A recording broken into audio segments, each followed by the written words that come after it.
Hello, this is a new story on the author's channel. Imagine lying in a hospital bed after a major surgery, while the person you spent 40 years of your life with in harmony is, at that very moment, selling the most precious thing you own, the ancestral home, your place of strength. That person thought a brilliant deal had been made, the old junk cleared out, and a large amount of money received. But never could they imagine who the real buyer was, or that not a single penny from that dishonest deal would end up with them. This is a story about betrayal that turned into an unbelievable miracle. Eyes opened. Rain murmured outside the hospital window, washing away the last warmth of summer from withered city trees.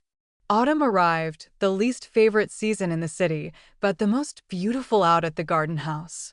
The mind immediately pictured the scent of the garden, decaying leaves, wet soil, and the last stubborn asters. Raindrops beat against the metal roof of the veranda, the same one where evening teas were shared from old polka dot cups. For 40 years, life had been lived side by side. For nearly 30 of those, that dacha had served as a fortress, a retreat from the world. It had been built by a father, thick, resin-scented logs, placed one by one with care and permanence. Little hands once passed nails, listened to explanations about apple tree varieties, helped plant the wide birch by the gate. Every bush, every bed held memories and love. After the parents were gone, the land passed into full possession. The brother had vanished in the 90s, gone north for work, never returned. Tears had been shed, official requests made all in vain. Time dulled the pain. What remained was a deep, silent wound. The dacha became the last link to roots and family. At first, the partners shared that love for the land.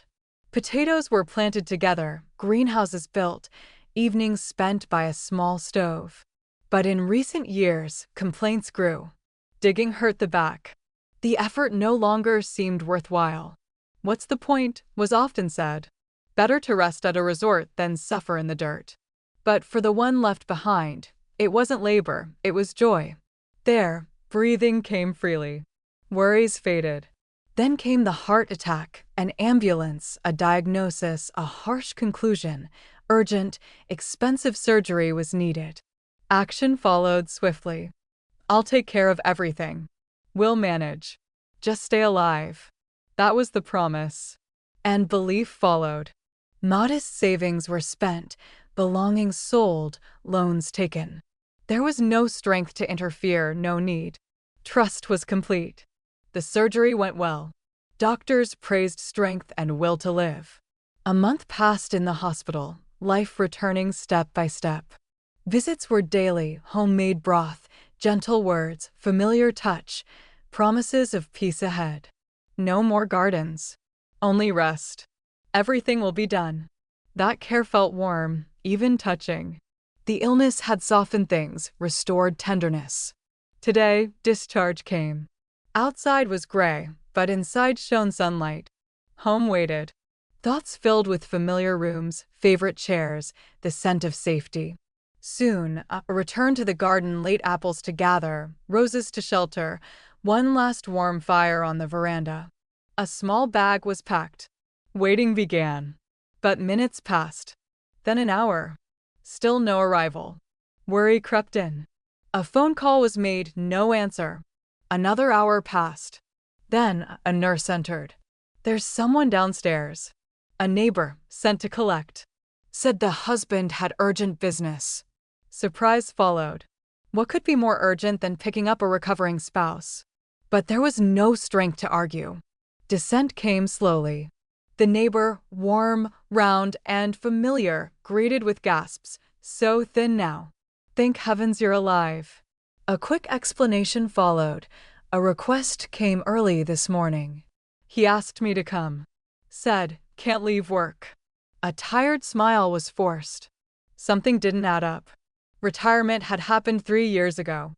What work emergency could there be? Still, there was no energy for conflict. Only one desire remained: home. Home felt wrong, quiet, airless. Everything in its place, yet lifeless. No one there. A note on the table. Had to leave urgently. Back tomorrow. Food in the fridge. Rest. A seat was taken. A chill came not from offense, but from dread. 40 years of life together. The habits were known. Never romantic, but never this cold. Something was wrong. Deeply wrong. Restlessness took hold. Calls were made unanswered. A night passed in listening, but no return came. Morning brought a knock, hard and sharp. A robe was pulled on. The door was opened. There stood the partner. Disheveled, unshaven, red-eyed, and carrying something else. Something unfamiliar. Despair and pain. How to survive betrayal by the closest person. There stood a figure never seen like this before, agitated, arrogant, cold. "Hi," came the abrupt greeting, avoiding any eye contact. "What's going on? Where have you been?" "I didn't sleep all night." The voice trembled. The response was silence. A glass of water was poured and drunk in one gulp.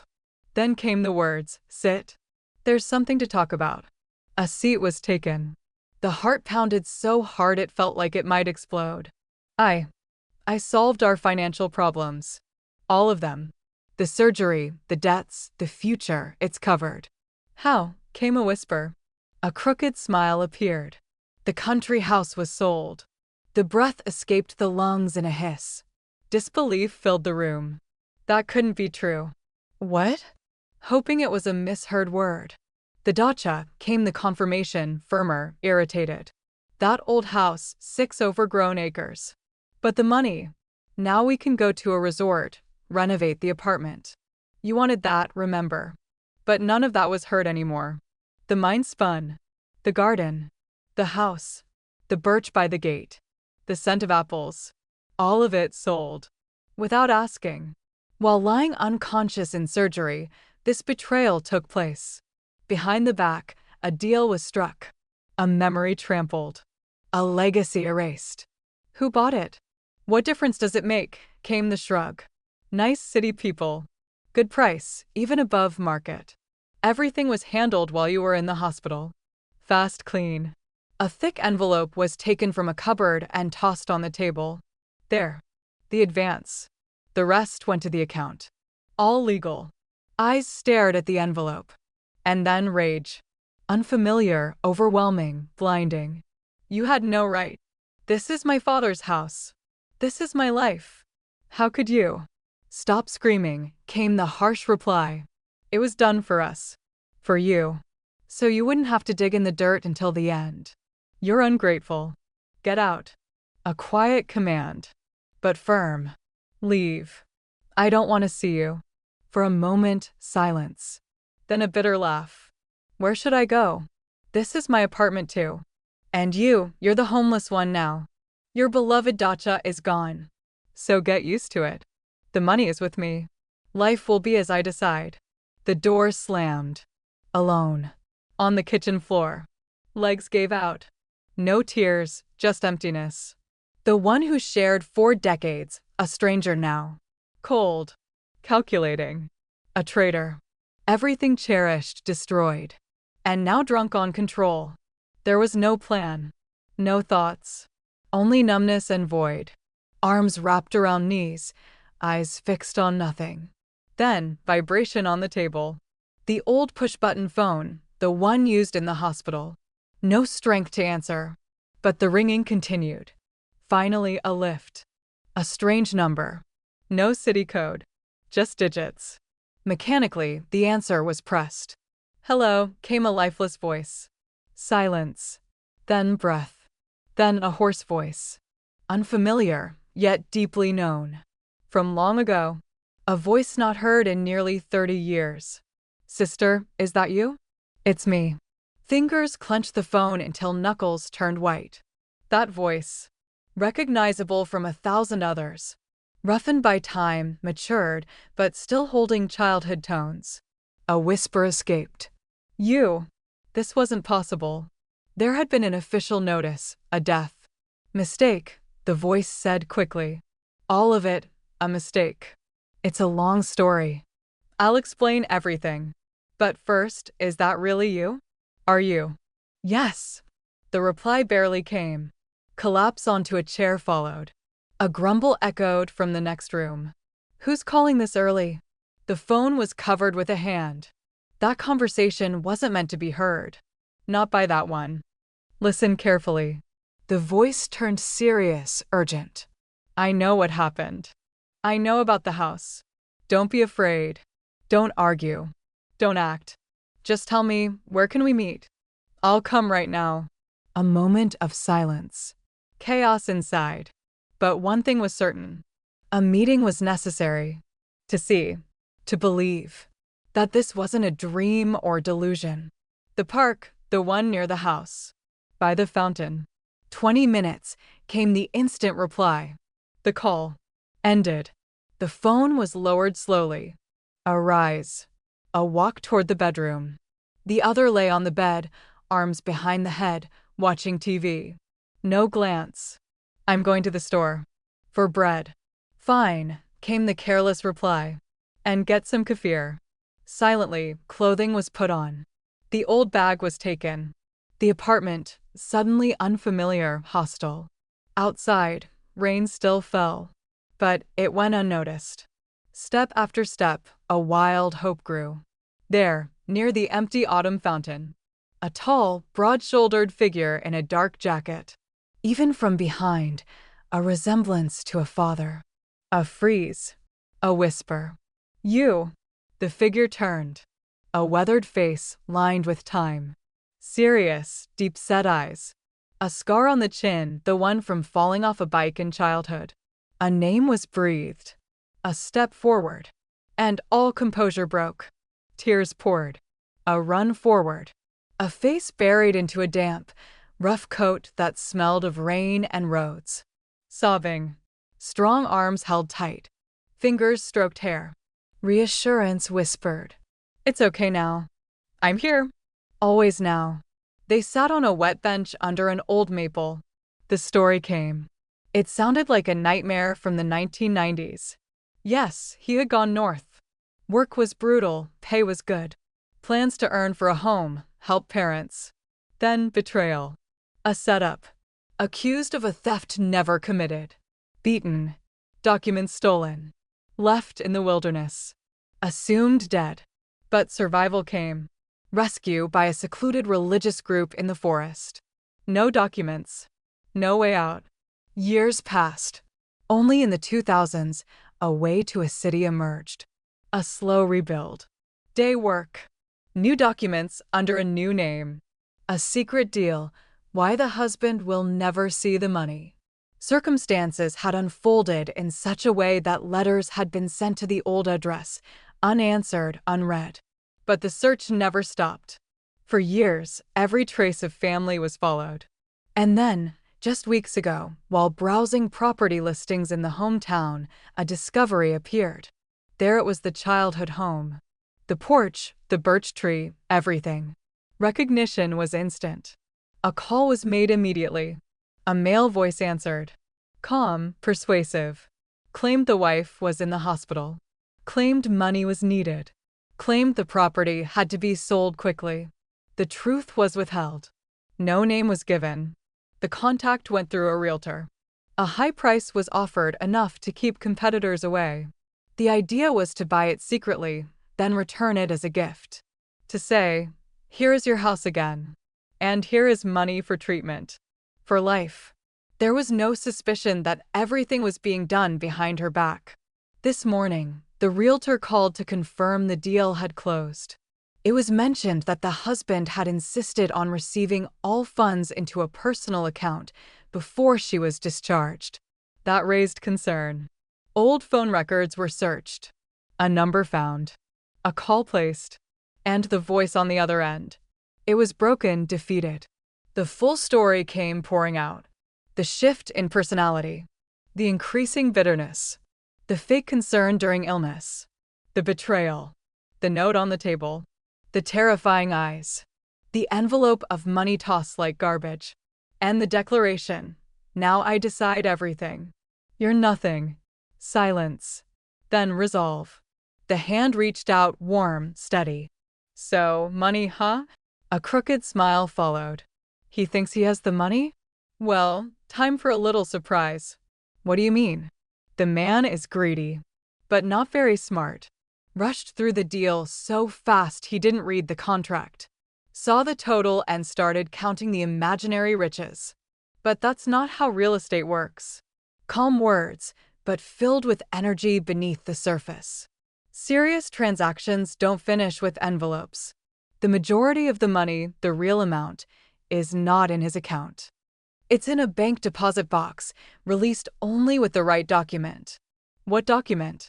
The one with 2 signatures. Buyer and seller. Buyer's part done. Seller's signature? That's where things change. A pause.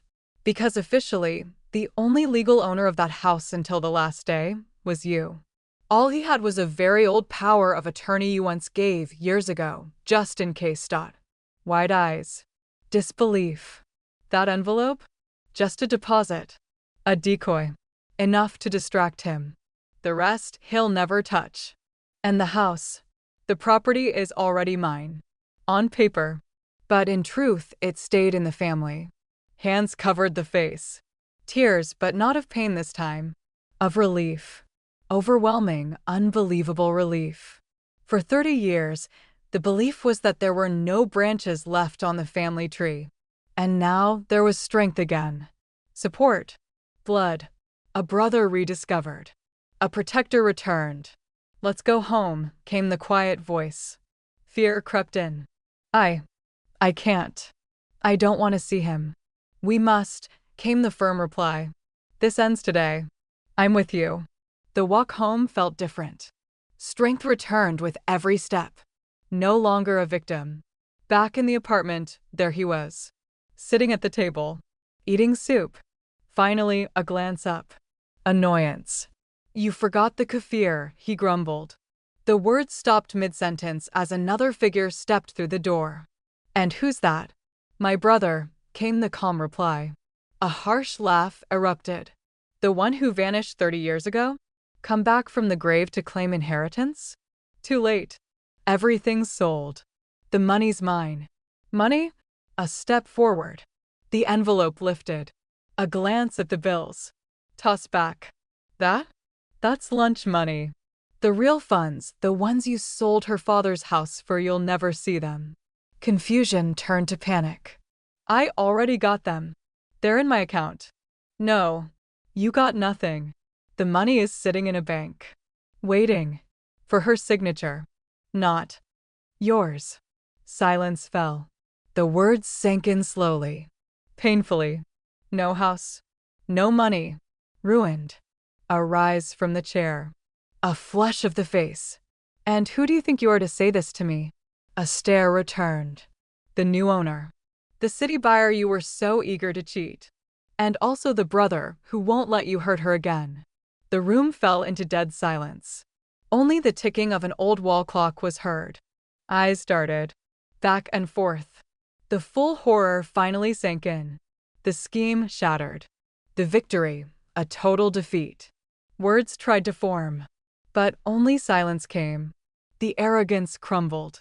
All that remained was a bitter, broken old man. Pack your things, came the voice. Calm, but final. This apartment is mine too. But I won't share a roof with you. Get out. The room was scanned one last time. Nothing left. Minutes passed. A small bag packed. A quiet shuffle toward the door. And then silence again. The door clicked shut. Justice restored. A new life begins. 2 months later, the first winter sun sparkled on a blanket of untouched snow. A light frost nipped at the cheeks. 2 figures stood on the porch of the old country house.